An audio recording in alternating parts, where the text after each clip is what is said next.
નમસ્કાર વિદ્યાર્થી મિત્રો, ધોરણ 7 સામાજિક વિજ્ઞાનમાં આપણે ગયા પીરિયડમાં ચોથા પ્રકરણની વાત કરી હતી. વિદ્યાર્થી મિત્રો, આજના પ્રકરણમાં આપણે પાંચમું પ્રકરણ લઈએ છીએ, વનવાસી, વિચરતી જાતિ અને સ્થાનિક સમુદાય. એ પાઠની અંદર આપણે પાંચમો પાઠ ચલાવેલો છે, એટલે આપણે આ પાઠની અંદર જે સ્વાધ્યાયને લગતો પ્રશ્ન છે એના વિશેની આપણે આજે ચર્ચા કરીશું. તો સ્વાધ્યાયની વાત કરવામાં આવે તો સ્વાધ્યાયમાં પહેલો પ્રશ્ન છે, વિચરતી જાતિના પશુપાલકો. વિચરતી જાતિ એટલે કે જે સ્થળાંતર કરતી ફરતી રહેતી હોય એવી જાતિના જે પશુપાલકો છે અને જે સ્થાયી ખેડૂતો એટલે કે જે એક સ્થળે રહીને વસવાટ કરીને ખેતી કરે છે અને જ્યારે વિચરતી એટલે ફરતી જતી જાતિ વચ્ચે કયા પ્રકારનો વિનિમય થતો હતો, એટલે કયા પ્રકારની લેવડ દેવડ થતી હતી. તો આ પ્રશ્નની ચર્ચા આજે આપણે કરવાના છે. તો વિચરતી જાતિના પશુપાલકો અને સ્થાયી ખેડૂતો પાસેથી અનાજ, કપડાં, વાસણો અને અન્ય વસ્તુઓ ખરીદતા અને તેના બદલામાં સ્થાયી ખેડૂતોને ઊન, ઘી વગેરે વસ્તુ આપતા હતા. એટલે કે જે વિચરતી જાતિ હતી એ વિચરતી જાતિના જે એ જે છે ખેડૂતો પાસેથી જે અનાજ છે, કપડાં છે, વાસણો છે, આ બધું ખરીદતા. એના બદલામાં જે વિચરતી જાતિ હતી પશુપાલક હતા, એટલે વિદ્યાર્થી મિત્રો એમની પાસે દૂધ હોય, પછી ઊન હોય અને બીજું કે ઘી. તો આ બધી વસ્તુ તેઓ ખેડૂતને આપતા અને એમની બદલામાં તેઓ એમની પાસેથી આ બધી વસ્તુ મેળવતા હતા. તો આ રીતે વિચરતી જાતિના પશુપાલકો અને સ્થાયી ખેડૂતો વચ્ચે ચીજ વસ્તુઓનો વિનિમય થતો હતો. આપણે જાણીએ છીએ ખેડૂતો ખેતી કરીને અનાજનું ઉત્પાદન કરતા હોય છે, તો એ અનાજનું ઉત્પાદન કર્યા પછી એ વસ્તુ જે છે એ વિચરતી જાતિ પશુપાલકને આપતા. અને પશુપાલકો પાસે ઘેટા બકરા હોય, ગાય ભેંસ, તો એ એમની પાસેથી ઘેટા બકરા પાસેથી દૂધ મેળવતા, તેમનું ઊન મેળવતા અને એમાંથી કાપડ બનતા. તો એ વસ્તુ એના બદલામાં તેઓ ખેડૂત પાસેથી ખોરાક તરીકે અનાજ મેળવતા હતા. તો પહેલો પ્રશ્નનો જવાબ થઈ ગયો. ત્યાર પછી બીજો પ્રશ્ન છે, જનજાતિઓમાં જોવા મળતા સામૂહિકતાનો સિદ્ધાંત. એટલે જે જનજાતિઓ છે એ જનજાતિઓમાં કેવા પ્રકારની સામૂહિકતા જોવા મળે છે. તો જનજાતિઓનું જીવન જે છે એ સામૂહિક જીવન પર આધારિત છે. એટલે સમૂહમાં લોકો રહેવાનું વધારે પસંદ કરે છે અને ખાસ કરીને આપણે સમૂહ ભાવના હોય તો આપણે સારું એવું જીવન જીવી શકીએ છીએ. આપણે ઘરે પણ ક્યારેક એકલા હોય તો આપણે ઘણી વખત જે છે મૂંઝવણ અનુભવતા હોય, પણ જો થોડા સમય પછી આપણા કાકા છે, દાદા દાદી છે, મામા મામીના અથવા માસીના કોઈ છોકરા આવે ને આપણી સાથે બેસે ને આપણે એમની સાથે રમીએ તો આપણું જે છે એ સમય કેવો આનંદમાં જાય છે. એકલા હોય તો આપણે એકલતા અનુભવે છે, કંટાળો આવે છે. તો અહીં સામૂહિકતા જે છે એ જનજાતીય સમૂહનું જીવન પર આધારિત છે. તેઓ સમૂહમાં રહેતા હતા, સમૂહમાં કામ કરતા હતા, ઉત્પાદન સમૂહમાં વહેંચણી કરતા અને યોગ્ય કામની વહેંચણી કરતા. જેમ આપણા ઘરમાં હોય તો ઘરના લોકો સભ્ય કેવી એકબીજાને મમ્મી છે, માસીઓ, કાકી હોય તો એ કામની વહેંચણી કરતા, એમ જનજાતિ સમૂહમાં પણ કામની વહેંચણી કરવામાં આવતી, ઉત્પાદનમાં સમૂહમાં કરતા હતા. તો આમ સામૂહિકતામાં તેમાં સિદ્ધાંત જે છે દર્શન થાય છે. એટલે જનજાતિઓમાં જે છે એ સમૂહ ભાવના જોવા મળે છે, તેઓ સમૂહમાં કામ કરતા હોય છે. પ્રત્યેક જનજાતિ સભ્યો કબીલાઈ પ્રથાથી એકબીજા સાથે જોડાયેલી હતી. કબીલાઈ પ્રથા એટલે કબીલાનો સરદાર, એટલે કે 100 નેસડા એટલે કે 100 ઘર હોય અને એ 100માંના એક ઘર જે છે એ શું, એક કબીલો એટલે કે સરદાર હોય. જેમ આપણે વર્ગખંડ છે તો વર્ગખંડમાં 60 વિદ્યાર્થીઓ છે તો એ ધોરણના કોઈ એક વ્યક્તિને શિક્ષક જે છે પ્રતિનિધિ બનાવતા હોય છે, મોનિટર બનાવતા હોય છે. એમ આવા જંગલ વિસ્તારોમાં જે છે, પહાડી વિસ્તારોમાં જે કબીલાઓ જે છે એવા 100 ઘરો હોય તો એમાંનો એક જે છે કબીલાનો સરદાર બનતો હોય છે અને એ પોતાના કબીલાનું ધ્યાન રાખતો હોય છે. એટલે કે તેઓ સમૂહમાં રહેતા. જનજાતિઓ લોકો જમીનની માલિકીની સંયુક્ત હતી, એટલે કે બધાને જમીન જે છે ભાગમાં હતી, કોઈ એનો વ્યક્તિગત જે છે માલિક ન હતો. જમીન પર તેઓ કામ કરીને જે પેદાશો ઉત્પન્ન કરતા તેની વહેંચણી પોતાના બનાવેલા નિયમ મુજબ પરિવારોમાં કરી લેતા અને જે ઉત્પાદન કરતા જમીનમાં સામૂહિક રીતે, તો એ સામૂહિક રીતે જમીનનું ઉત્પાદન કર્યા બાદ તેની વહેંચણી યોગ્ય રીતે કરતા હતા. આમ જનજાતિ લોકોમાં સામૂહિકતાના સિદ્ધાંત પર આધારિત હતું. એટલે કે આપણે કહી શકાય કે જનજાતિઓનું જીવન જે છે એ સામૂહિકતા પર આધારિત જોવા મળતું. તેઓ સમૂહમાં રહેતા, સમૂહમાં ખેતી કરતા, સમૂહમાં ઉત્પાદન કર્યા પછી તેની યોગ્ય વહેંચણી કરતા હતા. ત્યાર પછી આગળનો પ્રશ્ન છે વિદ્યાર્થી મિત્રો, ત્રીજો પ્રશ્ન કે અહોમ સમાજ સુસંસ્કૃત સમાજ હતો, આવું શાના આધારે કહી શકાય? તો અહોમ સમાજ જે છે એ સુસંસ્કૃત એટલે કે સંસ્કૃતિવાળો, જીવનશૈલીવાળો હતો, એમ શાના આધારે કહી શકાય? તો આપણે જોઈએ કે અહોમ સમાજના જે રાજા હતા એ રાજાઓ મંદિરો, બ્રાહ્મણો, કવિઓ, વિદ્વાનો વગેરે જમીનનું દાન આપતો હતો. બરાબર? કે અહોમનો જે રાજા હતો એ જે છે મંદિરોમાં છે, બ્રાહ્મણોને છે, કવિઓ હોય, સારા એવા વિદ્વાન હોય તો વગેરેને શું કરતો હતો? જમીનનું દાન આપતો હતો. અહોમના રાજાઓ હિન્દુ ધર્મ અપનાવ્યો હતો. જે અહોમના રાજા હતા એમણે કયો ધર્મ અપનાવ્યો હતો? હિન્દુ ધર્મ અપનાવ્યો હતો. તો પહેલો ટોપિક આવે કે તેઓ જે છે મંદિરો છે, બ્રાહ્મણો છે, વિદ્વાનો છે, કવિઓ છે, એમને દાન આપતો હતો જમીનનું. બીજું, તેમણે હિન્દુ ધર્મ અપનાવ્યો હતો. આ ઉપરાંત તેઓ રાજ્યમાં નાટ્ય પ્રવૃત્તિને પણ પ્રોત્સાહન આપતા હતા. એટલે કે પહેલાં જે મનોરંજનના સાધન તરીકે હતું નાટ્ય પ્રથા, એટલે કે નાટકો જે છે, તો એ નાટકોને પણ તેઓ પ્રોત્સાહન આપતો હતો. તેમના સમયમાં સંસ્કૃત મહત્વના સાહિત્યિક રચનાઓ અહોમ ભાષામાં અનુવાદ કરવામાં આવ્યો હતો. બુરંજી નામના ઐતિહાસિક કૃતિઓ પહેલાં અહોમ ભાષા અને પછી આસામી ભાષા લખવામાં આવી હતી. એટલે કે જે બુરંજી નામનો ઐતિહાસિક કૃતિ હતી એની પહેલાં અહોમ ભાષામાં અને પછી આસામી ભાષામાં લખવામાં આવી હતી. તો આ બધી બાબતોના આધારે કહી શકાય કે અહોમ સમાજ જે છે સુસંસ્કૃત હતો. કે અહોમ સમાજના જે રાજા હતા એ બ્રાહ્મણો છે, વિદ્વાનો છે, કવિઓ છે, એમને જમીનનું દાન આપતા હતા. તેમણે હિન્દુ ધર્મ અપનાવ્યો હતો. તેઓ નાટ્ય પ્રવૃત્તિને પણ પ્રોત્સાહન આપતા હતા અને એમના સમયમાં ઘણા બધા સાહિત્યોની રચના થઈ હતી. જેમાં ખાસ બુરંજીના ઐતિહાસિક કૃતિ પહેલાં એ અહોમ ભાષામાં અને આસામી ભાષામાં પણ લખવામાં આવ્યા હતા. તો આ બધી બાબતોને આધારે કહી શકાય કે ભાઈ અહોમ જે છે એ સુસંસ્કૃત સમાજ હતો. ત્યાર પછી આગળનો પ્રશ્ન છે ગોંડ લોકોનો ઇતિહાસ અહોમ લોકોથી કેવી રીતે અલગ પડે છે? જેમાં આપણે આગળ અહોમ સમાજની સુસંસ્કૃતિની વાત કરી તો બંને વચ્ચે શું તફાવત છે તો એની માહિતી આપી છે. તો અહોમના લોકો 13મી સદીમાં મ્યાનમારથી આવીને અસમની બ્રહ્મપુત્ર નદી ખીણ વિસ્તારમાં વસ્યા હતા. જે અહોમની જાતિ હતી એ 13મી સદીમાં આવીને મ્યાનમારથી આવીને બ્રહ્મપુત્ર નદીના ખીણ વિસ્તારમાં વસી હતા. આથી તેઓ ભુવિયાની જૂની રાજકીય વ્યવસ્થાને બદલીને નવી રાજ્ય વ્યવસ્થા કરી હતી. એટલે કે એઓ વસવાટ આવીને નવી રાજ્ય વ્યવસ્થા અપનાવી હતી. ત્યાર પછી સમય જતાં 16મી સદીમાં તેમણે ચૂંટ્યો, કોચો હાજો રાજ્યોને પોતાના રાજ્યમાં ભેળવીને તેમજ આજુબાજુની જનજાતિઓ પર વિજય મેળવીને વિશાળ અહોમ રાજ્યની સ્થાપના કરી હતી. 17મી સદીમાં અહોમ લોકો દારૂગાળો અને તોપો બનાવતા હતા. જો અહોમની જાતિ હતી એ શું બનાવતા હતા? તો દારૂગોળો અને તોપ બનાવતા હતા. ઈસવીસન 1662માં મીર જુમલા નેતૃત્વ હેઠળ મુઘલ સેના સામે બહાદુરીપૂર્વક લડવા છતાં અહોમ લોકોનો પરાજિત થયો અને જે 13મી સદીમાં આવેલા જે અહોમ લોકો છે એ પ્રજા મુઘલો સામે લડ્યા. કયા સમયગાળામાં? તો ઈસવીસન 1662માં કે 1662માં જે છે એ મીર જુમલાના નેતૃત્વ હેઠળ મુઘલો સામે લડવામાં આવ્યું, પરંતુ એમનો પરાજિત થયો, એટલે કે હારી ગયા.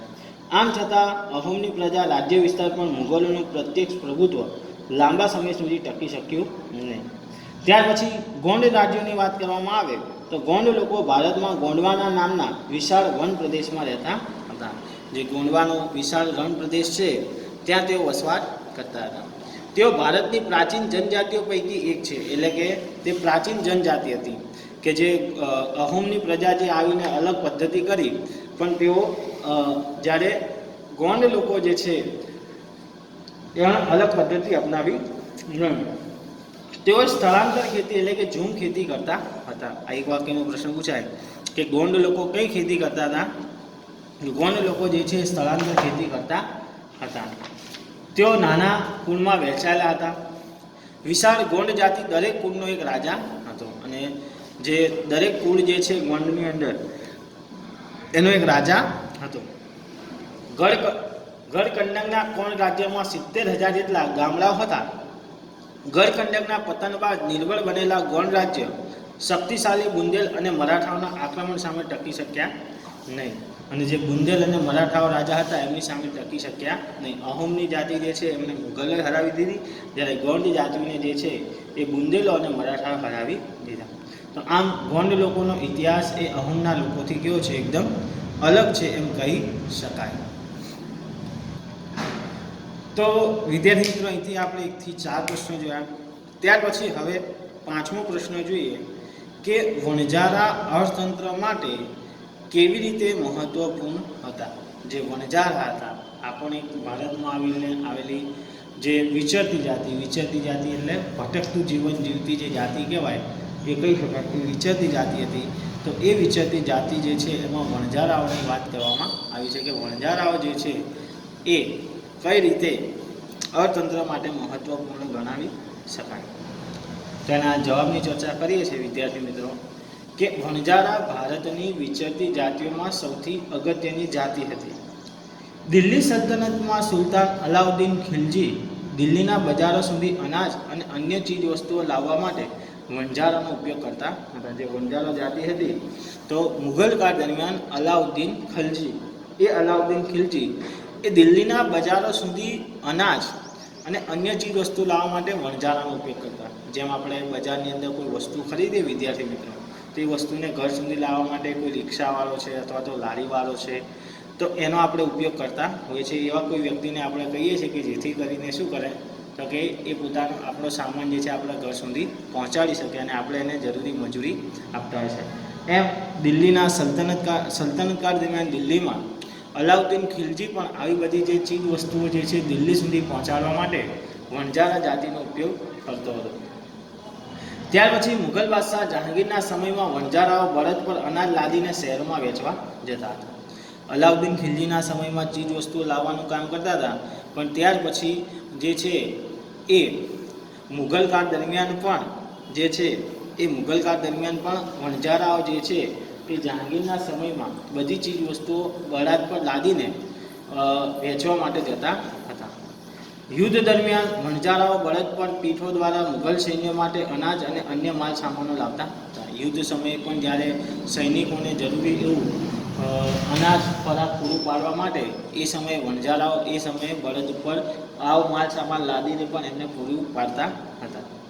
તદુપરાંત વણજારાઓ ભારતમાં અનેક ચીજ વસ્તુઓ મધ્ય એશિયામાં લઈ જતા હતા. આ સિવાય પોતા અન્ય વેપાર માટે પણ મધ્ય એશિયામાં જઈને આ બધી વસ્તુઓનું વેચાણ કરતા હતા. ત્યાંથી અનેક ચીજ વસ્તુઓ લઈ જતા હતા અને લાવતા હતા. આમ ભારત અને વિશ્વ વચ્ચે કડીરૂપ કરતા હતા. આમ અનાજ અને જીવન જરૂરી વસ્તુ એક પ્રદેશથી બીજા પ્રદેશ સુધી લાવવા લઈ જવાનું કામ વણજારાઓ કરતા અને અર્થતંત્રમાં ખૂબ જ મહત્ત્વની કામગીરી કરતા હતા. તો વિદ્યાર્થી મિત્રો, અર્થતંત્રમાં પણ વણજારા જાતિએ ખૂબ જ અગત્યનો ભાગ ભજવ્યો છે કે ખાસ કરીને સલ્તનત કાળ દરમિયાન એટલે કે મુઘલ કાળ દરમિયાન અલાઉદ્દીન ખિલજી જે છે એ દિલ્હી સુધી પોતાનો માલ સામાન લઈ જવા માટે, ત્યાં વેચવા માટે આવા વણજારા જાતિનો ઉપયોગ કરતા હતા. ત્યાર પછી મુઘલ કાળ દરમિયાનની વાત કરવામાં આવે તો મુઘલ કાળ દરમિયાન જહાંગીર પણ પોતાના અનાજ પાણી જે છે એ વેપાર કરવા માટે વણજારાનો ઉપયોગ કરતો હતો. અને આમ એ સિવાય અન્ય પ્રદેશોમાં જઈને પણ વણજારા જાતિ જે છે એ ત્યાંથી અનાજ મેળવીને બીજા પ્રદેશમાં જઈને વેચતા હતા. તો આમ વિશ્વ અને ભારત માટે વણજારા જાતિ જે છે એ કડી સમાન, અર્થતંત્રના કડી સમાન કહી શકાય. એટલે કે વેપાર માટે એક અગત્યનો ભાગ ભજવતી હતી. તો અહીંયા વિદ્યાર્થી મિત્રો, આપણે પ્રશ્નોના જવાબ જે છે એ 1 થી 5 જે છે એની મેં તમને માહિતી આપી. તમે બીજા જે છે એ પોતાની જાતે પણ વાંચી શકો છો. પરીક્ષામાં તમને આ પ્રશ્ન પૂછાવાના નથી મોટા, પણ આ તો તમારી માહિતી માટે, જાણકારી માટે મેં આ ચલાવ્યું છે. તમને અસાઇનમેન્ટમાં જે પ્રશ્નો આપ્યા છે એની તમે તૈયારી કરશો તો પણ તમને પરીક્ષામાં ઉપયોગી બનશે. હવે ઉપરના વિધાનો ખરા છે કે ખોટા એ આપણે જોઈએ. અકબરના મનસબદાર માનસિંહે ચેર જાતિ પર હુમલો કરીને વિજય મેળવ્યો હતો. તો આ વિધાન કેવું છે? ખોટું. 2. ગુજરાતમાં નટ બજાણિયા, કાંગસિયા જેવા વિચરતી વિમુક્ત જાતિઓ વસે છે. સાચું. 3. ગોંડ લોકો તોપનું નિર્માણ કરી શકતા હતા. ખોટું. 4. દક્ષિણ ભારતમાં વેતર, કોરાંગા અને મારવાડ જાતિય લોકો વસતા હતા. ખરું. ત્યાર પછી ખાલી જગ્યાઓ પૂર્વમાં એક સ્થાનેથી બીજા સ્થાને ભટકતી જાતિઓને ખાલિયા કહેવામાં આવે છે. તો એને શું કહેવામાં આવે છે? વિચરતી કે વિમુક્ત જાતિ કહીએ છીએ. બીજો પ્રશ્ન છે, અહમ લોકો દ્વારા રચવામાં આવેલા ઐતિહાસિક કૃતિ ખાલી જગ્યા હતી. તો બુરંજી. 3. વંજારાઓનો સમૂહ ખાલિયા તરીકે ઓળખાતો હતો. તેનો જવાબ આવશે તાંડા. ત્યાર પછી જોડકા જોડોમાં ગઢ કટંગા, તેમાં જવાબ આવશે જોડકા જોડોમાં 70,000 ગામડા. વર્ષાસન, તેમાં આવશે એફ એટલે કે ડાંગ દરબાર. શ્રમિકોમાં આવશે પાઈક. અમનદાસમાં આવશે સંગ્રામ શાહ. ખોખર જનજાતિમાં આવશે પંજાબ. અને બલોચમાં આવશે તમારે નાના કુળમાં વિભાજિત. તો આ હતા જોડકા જોડો. વિદ્યાર્થી મિત્રો, એવું નહીં કે અહીંયા પહેલાં જોડકા જોડોમાં પહેલું જ તમને આવડતું હોય. તમારે બાજુના બ ઢાંકીને તમને જે કોઈ બેમાંથી પહેલાં આવડતું એ તમે લખી શકો છો અને છેલ્લા જે અંતે વધે એ એનો વધારાનો જવાબ તમે લખી શકો છો. તો એ રીતની પદ્ધતિથી પણ તમે જોડકા જોડો લખી શકો છો. પહેલાં તમને આવડતા એટલા જોડકા જોડી દેવાના, ત્યાર પછી આપણે થોડું વિચારીને એના જવાબ લખીએ. તો આમ આપણે પાઠ 5ને લગતું જે સ્વાધ્યાય છે એ આપણે જોયું. હવે એને લગતા કેટલાક પ્રશ્નોની જે છે આપણે ચર્ચા કરીશું.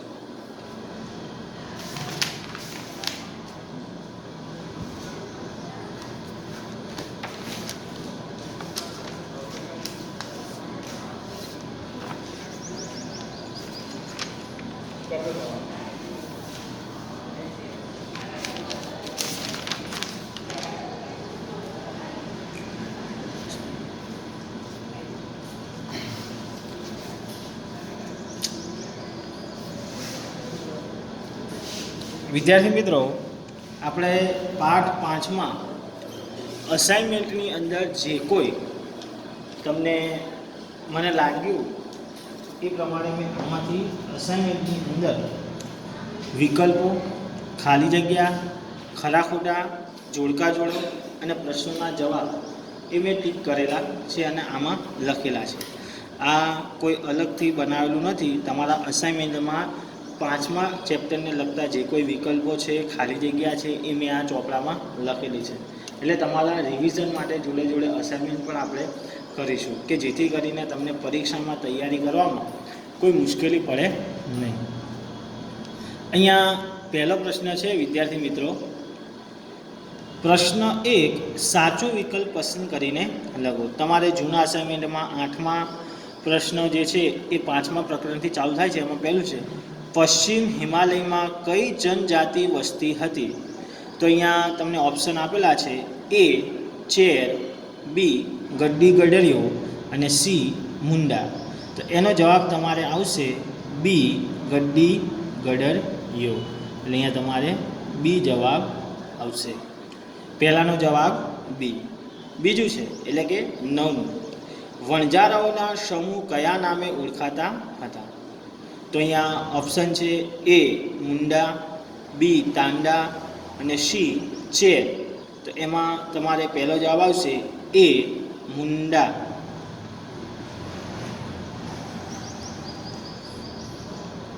ત્યાર પછી 10મું છે, જનજાતિ લોકોની અર્થવ્યવસ્થામાં કયો સિદ્ધાંત જોવા મળે છે? જનજાતિના લોકોના અર્થવ્યવસ્થામાં કયો સિદ્ધાંત જોવા મળે છે? તો અહીંયા ઓપ્શન છે, એ ખાનગીકરણ, બી સામૂહિકતાનો અને સી ઉદારીકરણ. તો એનો તમારે જવાબ આવશે બી સામૂહિકતાનો. 11મો વિકલ્પ છે, ગઢ કટંગા રાજ્ય શાના વેપાર દ્વારા પુષ્કળ ધન મેળવ્યું હતું? ગઢ કટંગા રાજ્યે શાના વેપાર દ્વારા પુષ્કળ ધન મેળવ્યું હતું? તો અહીંયા તમને ઓપ્શન આપ્યું છે, એ તોપોના, બી અનાજના અને સી હાથીઓના. તેનો જવાબ આવશે સી હાથીઓના. 12મું છે, ગુજરાતમાં નીચેના પૈકી કયા વિસ્તારમાં જનજાતિ રાજ્ય હતું? ગુજરાતમાં નીચેના પૈકી કયા વિસ્તારમાં જનજાતીય રાજ્ય હતું? તો અહીંયા ઓપ્શન છે ડાંગ, જુનાગઢ અને જામનગર. તો એમાં જવાબ આવશે એ ડાંગ.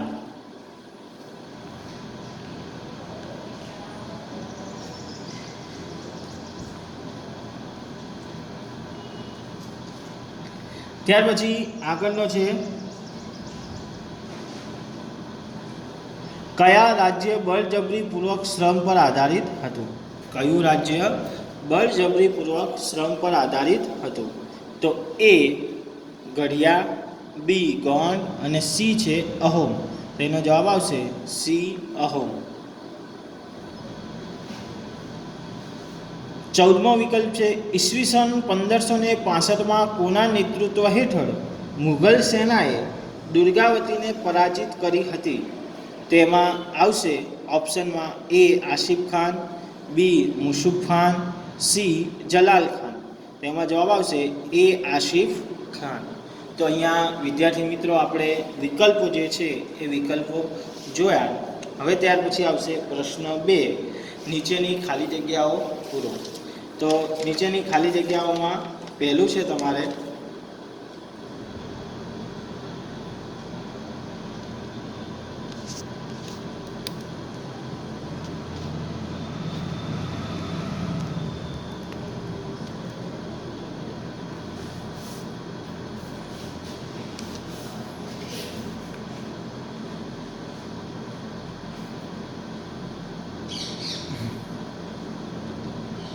અહોમ સમાજ અત્યંત ખાલી જગ્યા હતો.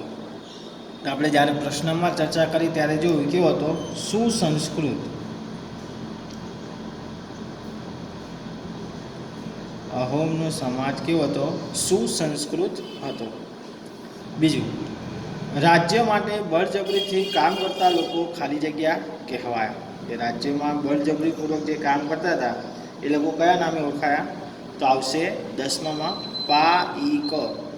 વિદ્યાર્થી મિત્રો તમારે લખવાની જરૂર નથી, આ અસાઇનમેન્ટમાં આપેલા જ છે, તમે એકવાર વાંચી જોજો એટલે તમને ખ્યાલ આવી જશે. ત્યાર પછી 11મી ખાલી જગ્યા છે ખાલી જગ્યા ભારત અને વિશ્વ વચ્ચેની કડી હતી. તેમાં આવશે વિશ્વ વચ્ચેની કડી જે અર્થતંત્રની હતી એ કયા હતા? વણજારા. વણજારાઓ ભારત અને વિશ્વ વચ્ચેની કડી હતી. 12, મુગલ બાદશાહ ખાલી જગ્યાના સમયમાં મુગલ સેનાએ ચેર જાતિના ઘણા કિલ્લાઓ જીત્યા હતા. તો કોણ આવે? તો કોણે? મુગલ બાદશાહ ઔરંગઝેબ.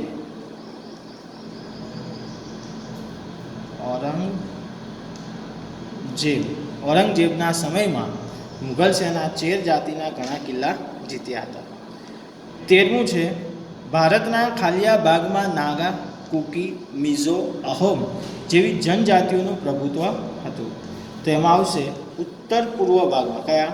ઉત્તર પૂર્વ ભાગમાં. ત્યાર પછી વિદ્યાર્થી મિત્રો 14મું ખાલી જગ્યા છે અહોમ સમાજના કુળને ખાલિયા કહેવામાં આવતું હતું. અહોમ સમાજના કુળને શું કહેવામાં આવતું હતું? તો ખેલ. શું કહેવામાં આવતું હતું? ખેલ કહેવામાં આવતું હતું. 15મી ખાલિયા છે ખાલિયા પ્રજા ભારતની જૂની જનજાતિ પૈકી એક છે. તો સૌથી જૂની જનજાતિ કઈ આવે? ગોંડ. કઈ આવશે વિદ્યાર્થી મિત્રો? ગોંડ. ગોંડ પ્રજા ભારતની જૂની જનજાતિ પૈકી એક છે. 16મી ખાલી જગ્યા ગોંડ રાજ્યની રાજ્ય વ્યવસ્થા ખાલી જગ્યા હતી. ગોંડ રાજ્યની રાજ્ય વ્યવસ્થા કેવી હતી? તો કેન્દ્રીકૃત.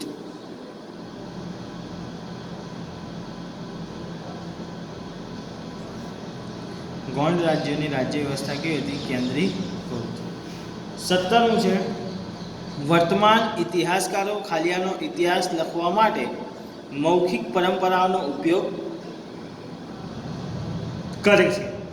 વર્તમાન ઇતિહાસકારો ખાલિયાનો ઇતિહાસ લખવા માટે મૌખિક પરંપરાનો ઉપયોગ કરે છે. તો એનો જવાબ આવશે જનજાતિઓ. જનજાતિઓ.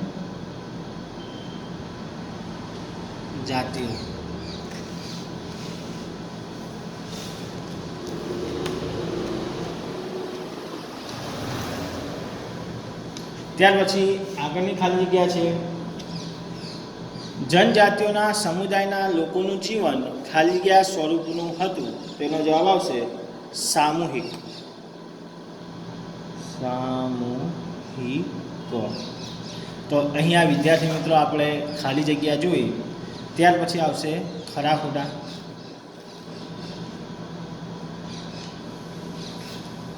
એમાં પહેલું વિધાન છે ભાસ્કરાચાર્ય સિદ્ધ હેમ શબ્દાનુશાસન ગ્રંથના રચિતા છે.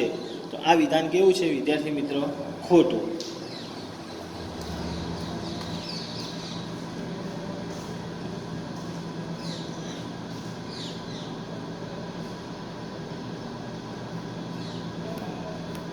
બીજો ખરું ખોટું. જનજાતિના સભ્યોના જીવન પર જંગલ અને પ્રકૃતિની ગાઢ અસર જોવા મળે છે. સ્વાભાવિક છે, સાચું કે તેઓ જંગલમાં વસવાટ કરતા હોય એટલે એમના જીવન પર આવી અસર વધારે જોવા મળે. ભારતના મધ્ય ભાગમાં જનજાતિની વસ્તી જોવા મળે છે. આ વિધાન કેવું છે વિદ્યાર્થી મિત્રો? ખોટું. અહમ લોકોએ શેરડીની નવી જાત શોધી હતી. આ વિધાન પણ કેવું છે? ખોટું. ત્યાર પછી 12મું છે ખરું ખોટું. ગુજરાતમાં દેવગઢ બારિયા વિસ્તારમાં હોળીના તહેવાર દરમિયાન ડાંગ દરબાર યોજાય છે. ખોટું. ગઢ કંડકના ગોંડ રાજ્યમાં 60,000 ગામડાઓ હતા. આ વાક્ય પણ કેવું છે વિદ્યાર્થી મિત્રો? ખોટું. અહોમ રાજા ચેતસીના સમયમાં હિન્દુ ધર્મ મુખ્ય બન્યો હતો. આ પણ વાક્ય કેવું છે? ખોટું. અકબરે કમાલ ખા અધૂનને મનસુબદાર બનાવ્યો હતો. આ પણ વિધાન કેવું છે? ખોટું. તો અહીંયા વિદ્યાર્થી મિત્રો ખરા ખોટામાં આપણે 8 થી 15 સુધી આપણે જોયું. હવે ત્યાર પછી આપણે જોડકા જોડવામાં જોવા જઈએ તો અહીં તમને જે પણ આવડતું હોય પહેલાં તમે લખી શકો છો. જેમ કે અહોમના લોકો, તેમાં દેવ દરબાર, ડાંગ દરબાર, હિન્દુ ધર્મ, વિચરતી વિમુક્ત જાતિ કે ચોખાની નવી પદ્ધતિ. તો તમને અહીંયા ડાંગની સામે ડાંગ દરબાર તો આવડે જ છે એટલે તમે એ સ્વાભાવિક છે, તમે લખી શકવાના. પછી તમને ખબર છે કે વણજારા જે છે વિચરતી જાતિ હતી. અને ત્યાર પછી બીજું આવશે તો કે તમારે શિવસી, તો કે ભાઈ એ તો હિન્દુ ધર્મ હતા. તો અહોમના લોકોમાં શું આવશે? ચોખાની નવી પદ્ધતિ. તો અહીંયા જવાબમાં ચોખાની નવી પદ્ધતિઓ. ત્યાર પછી બીજું જોડકું જોડીએ શિવસી. તો કોણ હતા? હિન્દુ ધર્મ.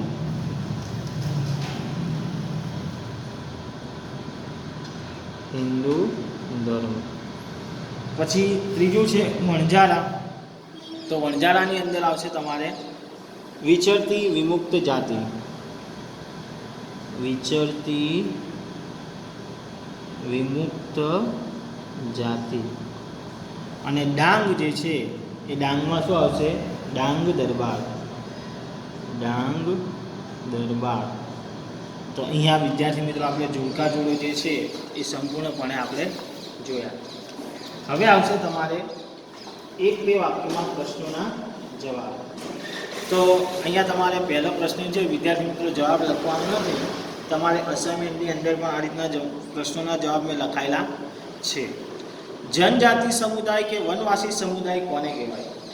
તો સદીઓથી મોટા શહેરો અને ગ્રામ્ય વિસ્તારોથી દૂર, એટલે કે સદીઓથી પોતાના જે છે એ વિસ્તારથી, એટલે મોટા શહેરો કે ગ્રામ્ય વિસ્તારથી દૂર રહેતા હોય અને ત્યાં પોતાની સંસ્કૃતિની આગવી ઓળખ ધરાવે એ સમુદાયને શું કહેવાય? જનજાતિ સમુદાય કે વનવાસી સમુદાય કહેવાય. એટલે કે સદીઓથી ગ્રામીણ વિસ્તારથી અને મોટા શહેરોથી દૂરના વિસ્તારમાં વસવાટ કરીને પોતાની સંસ્કૃતિની આગવી ઓળખ ધરાવતા હોય એને આપણે જનજાતીય કે વનવાસી સમુદાય કહીએ છીએ. ત્યાર પછી 10મો પ્રશ્ન છે હાલ બિહાર અને ઝારખંડના કેટલાક વિસ્તારોમાં કઈ મહત્ત્વની જનજાતિઓ રહે છે? તો એનો જવાબ છે હાલ બિહારના અને ઝારખંડના કેટલાક વિસ્તારોમાં મુંડા અને સંથાલ. કયા? મુંડા અને સંથાલ એમ 2 પ્રકારની જાતિઓ રહેતી જોવા મળે છે. ત્યાર પછી આગળનો પ્રશ્ન છે દુર્ગાવતીએ કોના નામથી શાસન સંભાળ્યું હતું અને શા માટે? તો દુર્ગાવતીએ યુવાન વયે પતિ દલપતરામનું જે અવસાન થયું અને ત્યાર પછી તેમણે 5 વર્ષના પુત્ર વીર નારાયણના નામથી શાસન સંભાળ્યું હતું. એટલે કે પોતાના પતિનું અવસાન થતાં તેમના 5 વર્ષના પુત્ર નારાયણના નામથી તેમણે શાસન સંભાળ્યું હતું. ત્યાર પછી 12મો પ્રશ્ન છે, ભીલ જાતિ ક્યાં રહેતી હતી? તો ભીલ જાતિ ખાસ કરીને પશ્ચિમ ભારત અને મધ્ય ભારતમાં રહેતી હતી. ભીલ જાતિ ખાસ કરીને જે છે એ મધ્ય ભારત અને પશ્ચિમ ભારતમાં વસવાટ કરતી હતી. આગળનો પ્રશ્ન છે, કાંગસિયા અને મોડવા જાતિઓ શાનું વેચાણ કરતી હતી? કાંગસિયા અને મોડવા જાતિઓ જે છે એ શાનું વેચાણ કરતી હતી? તો તેઓ બંગડી છે અને સૌંદર્ય પ્રસાધનના સાધનો જે છે એનું વેચાણ કરતી હતી, કારણ કે તેઓ વિમુક્ત જાતિ હતી. 14મો પ્રશ્ન છે, મુગલો પુષ્કળ ધન અને હાથીઓ કેવી રીતે મેળવ્યા? તો મુગલોએ ગઢરંગ રાજ્યોમાં હાથીઓનો વેપાર કરીને પુષ્કળ ધન એકઠું કર્યું હતું. ક્યાં? ગઢ કંડકના રાજ્યમાં તેમણે હાથીનો વેપાર કરીને અઢળક પુષ્કળ ધન મેળવ્યું હતું. અને ત્યાર પછી ગઢકંડા રાજ્ય પર વિજય મેળવીને મુગલોએ પુષ્કળ ધન અને હાથી મેળવ્યા. પહેલાં શું કર્યું કે તેમણે હાથીઓનો વેપાર કર્યો ગઢકંડા અને ધન મેળવ્યું, અને ત્યાર પછી એની સાથે યુદ્ધ કરીને હાથી પણ પોતાના પાછા મેળવી લીધા. ત્યાર પછી 15મો પ્રશ્ન છે, દુર્ગાવતીના લગ્ન કોની સાથે થયા હતા? તો દુર્ગાવતીના લગ્ન જે છે એ ચંદેલ રાજપૂત રાજા અને રાજકુમારી હતી, જે ગઢકંડ ગોંડ રાજાના સંગ્રામ શાહના પુત્ર દલપતરામ સાથે થયા હતા. એટલે કે દુર્ગાવતીના લગ્ન જે છે એ દલપત રાજા જે છે એની સાથે થયા હતા, જે સંગ્રામ શાહના પુત્ર હતા. તો અહીંયા વિદ્યાર્થી મિત્રો આપણે 5 પાઠ વનવાસી, વિચરતી જાતિ અને સ્થાનિક સમુદાય એના વિશેનો આપણે અભ્યાસ કર્યો. આવતા પીરિયડમાં એના પછીનું જે લગતું પ્રકરણ છે એની આપણે ચર્ચા કરવાના છે. તો નેક્સ્ટ પીરિયડમાં તમે આગળનો પાઠ જે છે તમે વાંચીને રાખજો, કે જેથી કરીને તમને સમજવામાં સરળ બને. આજના વિડીયોમાં આટલે સુધી.